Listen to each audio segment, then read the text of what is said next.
What up, guys? It's your boy, Walt Beezy Baby, and I am here with GCW Superstar, Iron Demon, Shane Mercer. It's a pleasure to be with you, buddy.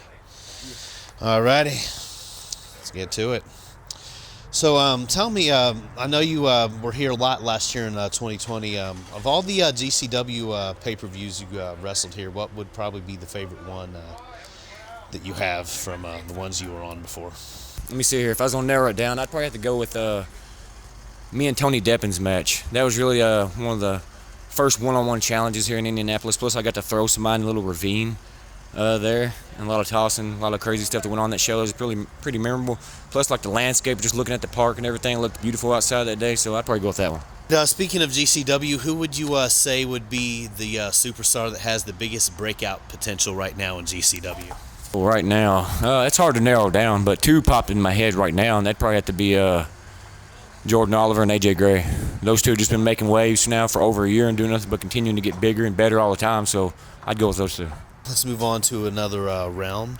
How were you introduced into the Juggalo world? I know you use Tech 9 as a theme song, so talk to us a little bit about that. Besides just growing up and seeing them on WCW and WWF back in the day, I got one person in mind to answer all of that, Madman Pondo.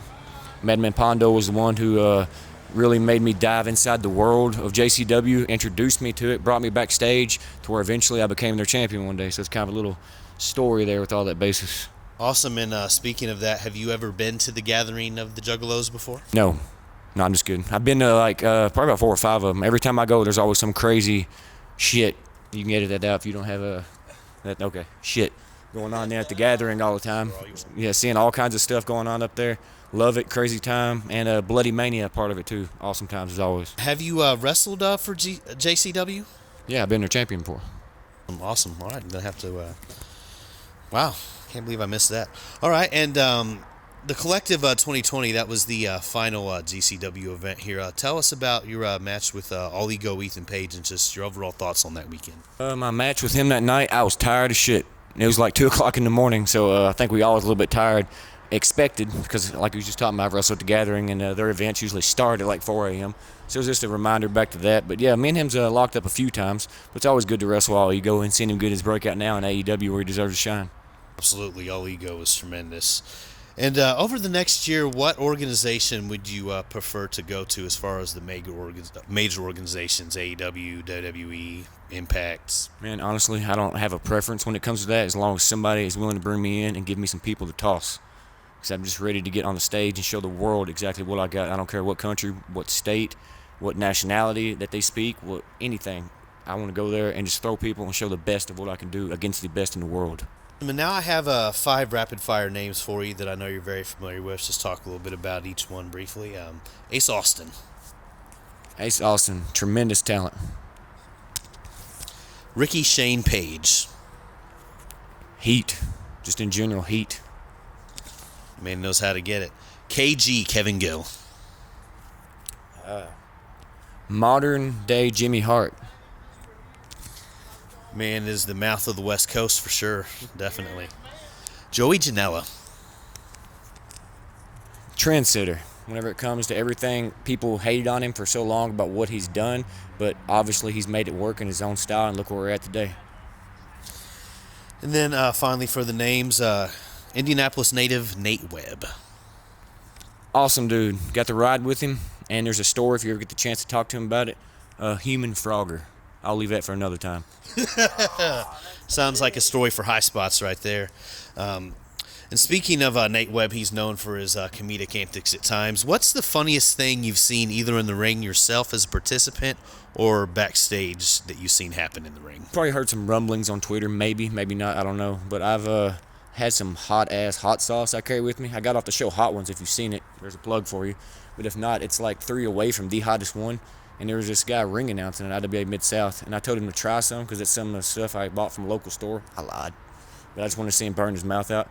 And he did, and then I see him walk out for the first match, and he's ring announcing, and as he's announcing, I just see his face turn beet red, and he's trying to announce, but I know he's either got to go to the bathroom, puke, or something, but it was hilarious. It was great times.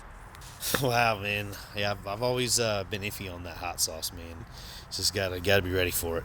What would be your favorite food on the road, like restaurant or fast food wise? Like, what would be a go-to place of yours? And I don't have a particular favorite one because I just love to find like the little home remedy shop places you can go to. If I go somewhere, if I'm in like Los Angeles, if I'm in New York or New Jersey, I'm not trying to eat at McDonald's, Wendy's, anything I have relatively close to home at all.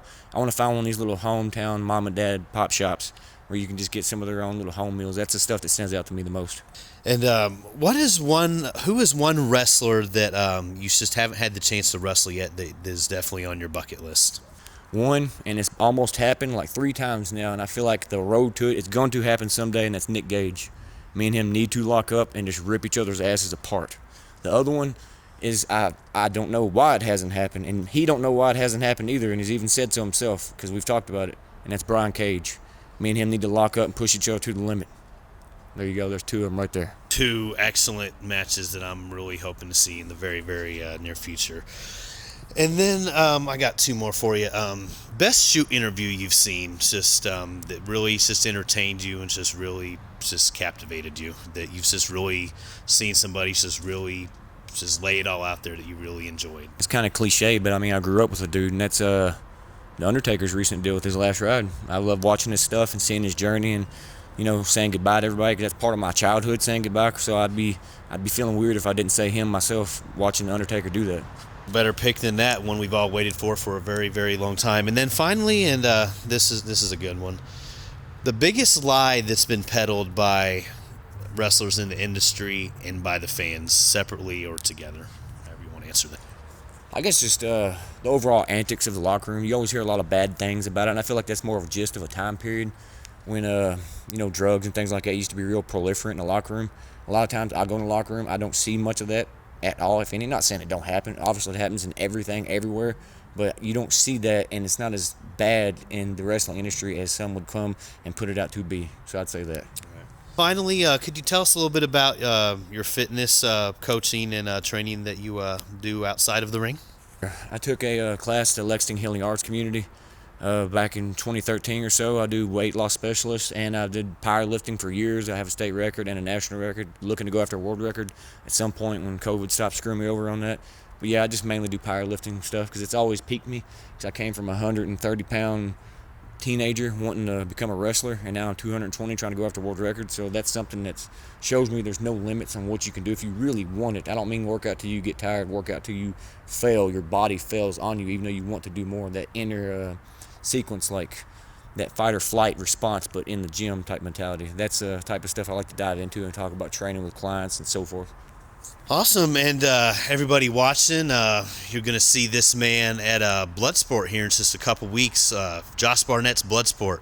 Before we go, tell everybody about that. It will be my first Bloodsport event that I've been in. Of course, I've attended almost all of them and been there and watched them, and it's something I've always wanted to do.